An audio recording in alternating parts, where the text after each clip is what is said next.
Hi everyone and welcome back to my channel. My name is Mikal and I am the creator of the HABESHA Project. In August 2025, I self-produced and hosted my solo debut exhibit focused on this project on my Harlem rooftop, and I published the virtual exhibit in October 2025, so go check it out at habeshaproject.com. The word Habesha is a community-oriented term, not unlike Arab, Latinx, Desi, and it is used colloquially to describe the Eritrean and Ethiopian communities. However, this word varies in its meaning across individuals and communities, with some opting not to use the word due to a preference for their national or ethnic identity. So I asked over 20 Eritreans and Ethiopians, do you identify as Habesha? Who is Habesha? And this is part of my series where I'm breaking down 14 episodes that I released as part of this project with different participants of different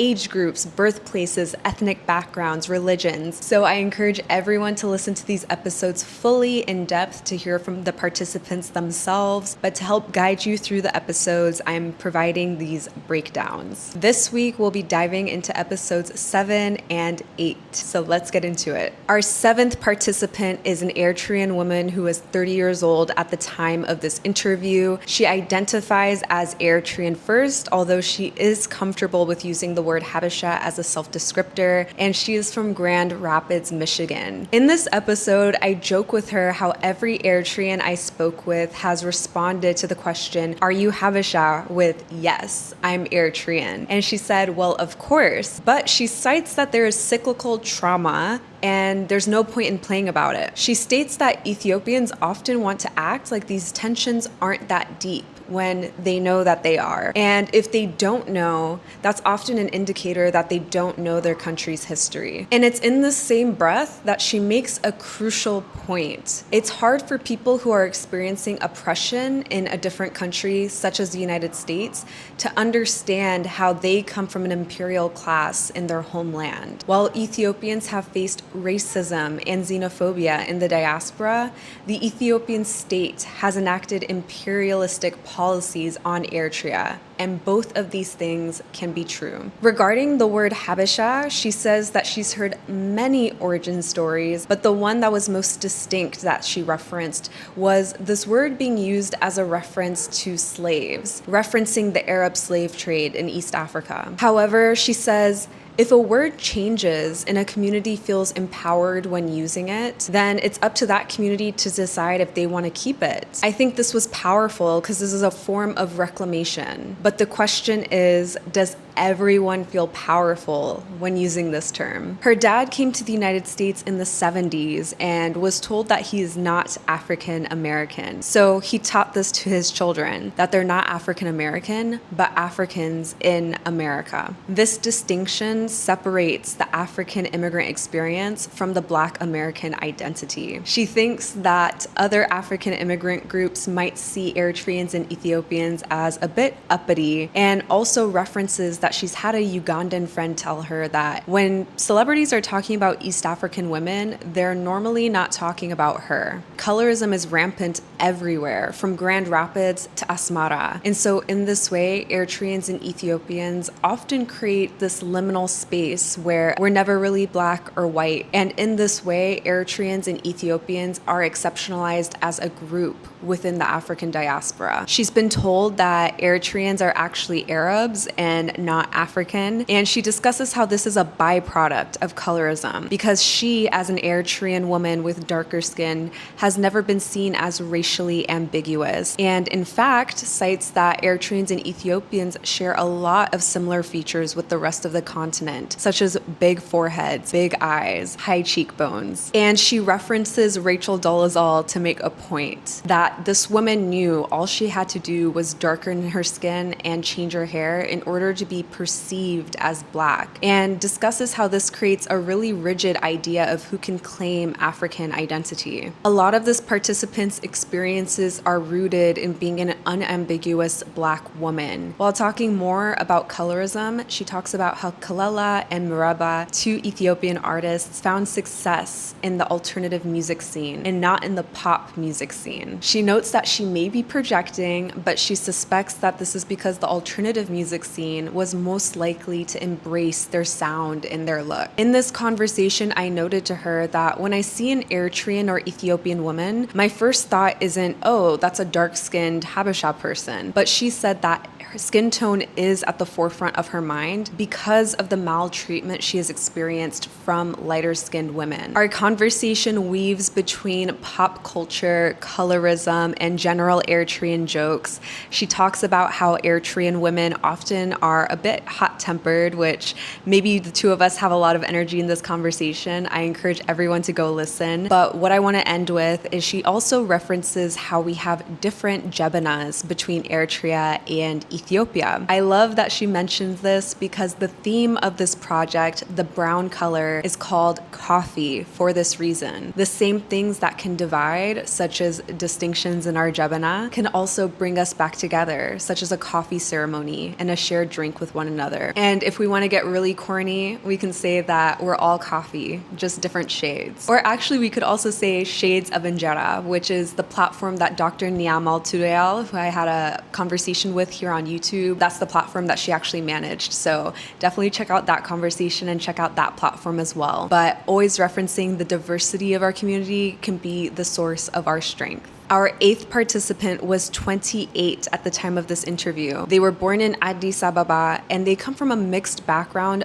both in terms of ethnic group and religion. And they say that they celebrated all of the holidays, Genna, which is Christmas, Passover, and Eid. They used Habesha as a catch-all because that's how it was used in their household, where they were raised speaking both Amharic and Tigrinya. He notes that Habesha for him means my countrymen, as in they just get him. They know how he eats. They know how he thinks. They know his culture. But as he was introduced to more mixed communities, he was shocked at how contentious this word was in the diaspora and how strong opinions were. He notes that some Ethiopians thought that ethnic distinctions don't matter, but it's because their families have set up their lives in a way that they're only really raised around their own ethnic group. In this way, he highlights how context shapes understanding. He talks about the Drake effect of exotifying East African women, everything from our skin to our hair, and how even in Ethiopia, this high yellow skin tone of very, very light skin is the beauty standard, when the majority of Habesha people are actually brown skin, referencing Zodia Raya, the Italian Eritrean actress. Diving deeper into culture,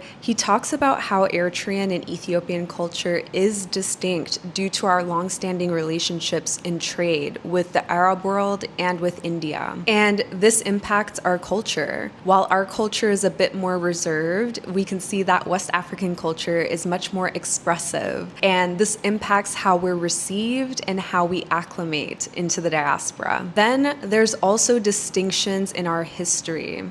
During the Arab slave trade, Habeshas were othered, while the Arabs enslaved the Baria, or those who were deemed lower due to their darker skin. The word Baria means slave, and this participant's grandmother called him Baria growing up due to his skin being darker than most of his family. He notes that in reality, she was just saying that he looks like the rest of East Africa. And so while Drake fetishizing Eritrean and Ethiopian women might seem superficial, it comes from this deep history of differentiation within our region. Moving on to life in the United States, his Eritrean mom was frustrated with the Caribbean reverence for Haile Selassie as they acclimated to life in southern Florida. He states that there's a reason why our families know Amharic, and it wasn't out of curiosity. It was cultural colonialism by the Abyssinian Empire after the illegal annexation of Eritrea. Despite speaking Tigrinya and being very close to his mother's Tigray culture, he never really heard much about Eritrea growing up.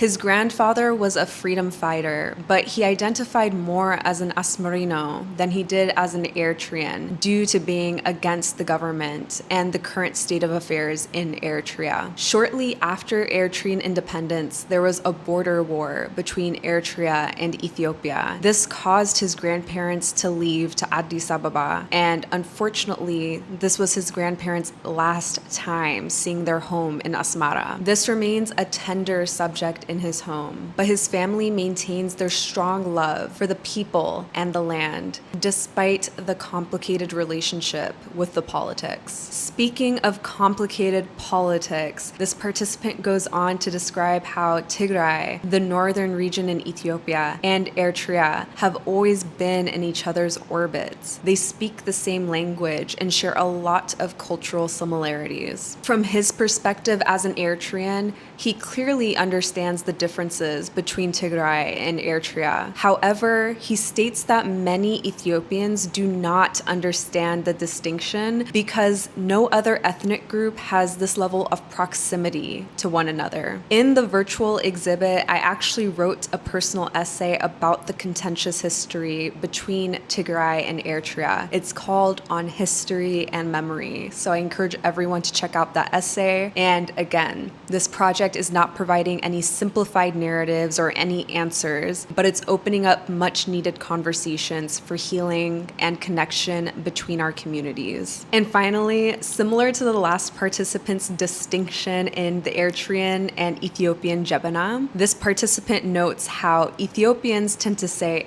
HABESHA, while Eritreans tend to say HABESHA, two ways in which cultures can be the same but different. So here are two individuals using the word Habesha from completely different perspectives. One is an Eritrean navigating trauma and reclamation, and the other is Ethiopian and Eritrean, seeing this word as a unifier. Both grapple with colorism, exceptionalism, and blackness, and both are trying to build bridges despite the harm. Next week, we'll be getting into episodes 9 and 10. If you have an interest in buying any prints from this photo project, please fill out the Google form below. It's a quick form, but it will help me see if there's any interest in a 2026 print sale. Of course, listen to these interviews in full. I'm trying to help break it down so they're easy to follow, but what I share is really nothing compared to what is expressed by the participants themselves. I encourage everyone to hear their sentiments from their voices. And of course, explore the virtual exhibit inclusive of my personal essays, portraiture, the interviews, and archival materials at HABESHAproject.com. Thank you all so much for watching. Thank you for your ongoing support and your belief in this work, and I'll see you next week.